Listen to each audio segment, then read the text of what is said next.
everyone, welcome back to my channel. Today is a bit different because today is the Chelsea Flower Show, so I am going to do a little video to show you around, show you the different gardens and the Floral Marquee, and yeah, just do a little vlog of my day. So first things first, is this a tomato or is it an apple? I can't work it out. So we started the trip with a little walk around London to check out Chelsea in bloom. This is when the streets of London just become awash with beautiful flower displays, coinciding with the Chelsea Flower Show, and it's all free. There were some absolutely amazing displays this year. It's a really exciting sort of entry into Chelsea, and it sort of really is a really lovely build up to the show. We did get a little bit lost in the morning. We took about an hour to get 2 stops on a tube because we kept taking the wrong tube, but we did eventually get to Chelsea, and we still managed to get there really early, which was fine. So this is my second trip to the Chelsea Flower Show, and it did not disappoint. Last year was a little bit overwhelming, but this year I kind of knew what to expect, so I just went in and just really enjoyed all the beautiful gardens. I loved the rain dance garden. You can't tell by the video, but the sound of the water was absolutely gorgeous and really relaxing. There were so many foxgloves this year. Foxgloves and ferns and beautiful green foliage was a real theme this year. Lots of water displays, lots of water features. I was very fortunate to go on press day because obviously it's a lot quieter, there are no public, and I was super lucky to be able to go on to a couple of the gardens this year, and the King's Trust garden was absolutely amazing. And yes, that dandelion is meant to be there. This garden won a gold medal, so that was really exciting. I'm certainly no garden designer, but I did really appreciate the simplicity of this garden. It had some really gorgeous planting themes going on. Again, lots of the same sort of plants we're seeing all around Chelsea, and particularly the moss, the little balls of moss. I don't really know what their technical name is, but there were a lot of those around, and again a lot of foxgloves and a lot of lovely green foliage. Just need to reiterate the fact that I realise I am super fortunate because I know that not only being able to see the garden via being on the garden, but the fact that on public days it gets so busy that you often can't even see the garden from the outside, which is a real shame, because to be able to see the full scheme from within is a real honour. Another privilege of being at press day is the fact that you do get to do the fun celeb spotting, and there were a lot of celebrities to spot, some of my favourite comedians congregating, and I did manage to get a sneaky selfie with David Tennant. So we've just got to the ADHD garden. It's only taken us about 2 hours because we kept forgetting to get here. Obviously, once I found out there was an ADHD foundation garden, I had to find it, and it did take us a really long time to find it because we did keep getting distracted. In case you didn't know, I do have ADHD, and yeah, so this is a cause very close to my heart. I absolutely adored this garden. It had such beautiful planting, and it also had there some umbrella structures which were really gorgeous, which sort of represents the umbrella motif of the organisation. I loved it. And I obviously got to see the beautiful garden by Monty Dunn, and I did see him walking around, but I've still never managed to nab him for a selfie. Maybe next time.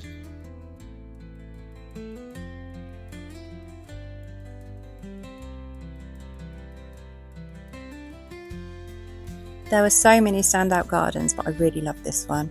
The water feature was absolutely incredible. Definitely not something that I could recreate in my own garden, but I did really appreciate the beauty of it.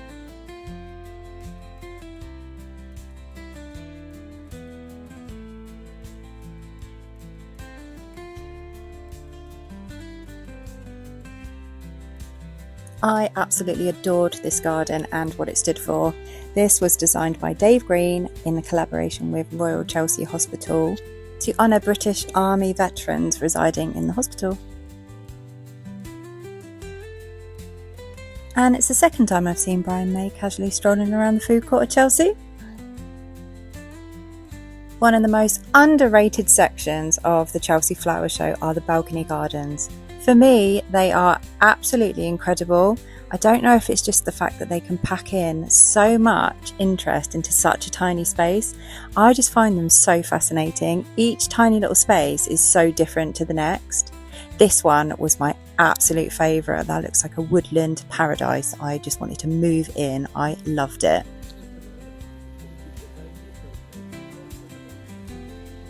This one had some amazing mirrored panels behind. It just made everything stand out so much. And this really funky one is Hugh Fanny Whittenstall's bee themed balcony garden, which I really loved. I just found it really fun.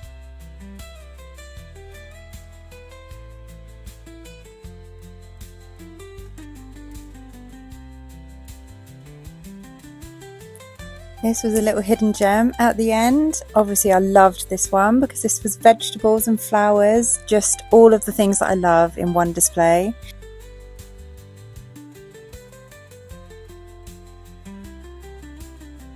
The next garden was the absolute winner for me because not only did it encompass growing fruit and vegetables in your garden, but also beautiful flowers and beautiful floral design. I'm talking about this like I know what I'm talking about when it comes to design. I really don't, but I just really appreciated seeing vegetables, and the whole concept was all about sustainability and how you can use your garden in such a way that it works in harmony with nature. So I'm just at the Chelsea Flower Show and I'm just in the Floral Marquee. I'm going to have a little walk around and show you what is going on inside the marquee.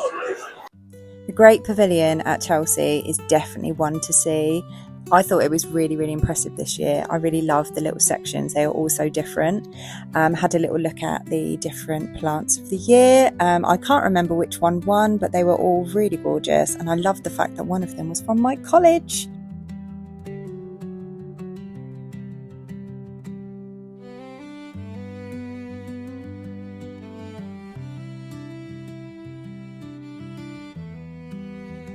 The rose displays are always really, really good, and the Peterbilt's display was no exception. It was absolutely stunning. It smelled incredible. I wish you could smell how amazing it smelled walking around, but it was absolutely divine.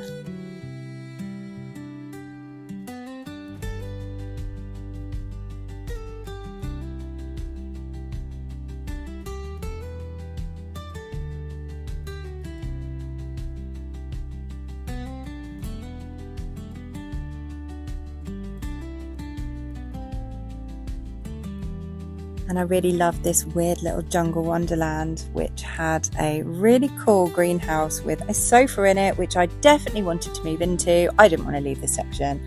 I don't know why, but I've got a real thing about shady plants, and they were just everywhere here, jungly and beautiful, and I just loved it.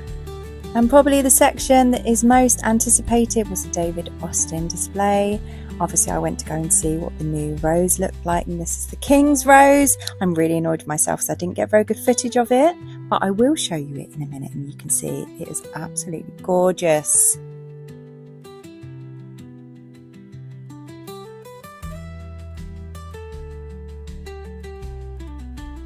It's almost impossible to see everything in here. I think I must have come back 2 or 3 times and I've still come home and realised that I didn't see everything. There are so many weird things. This is a display of mushrooms, which is really, really cool. And a display of some of the most unusual plants you've ever seen, which I could never ever look after. Unfortunately, I did miss the whole houseplant section outside. I didn't actually take any footage of the houseplant section, but there is really amazing houseplant displays, which you need to check out as well if you do come here. So that is it, Chelsea 2025, that is a wrap. Don't forget to check out my other videos, like and subscribe, and I'll see you again next week for more allotment fun.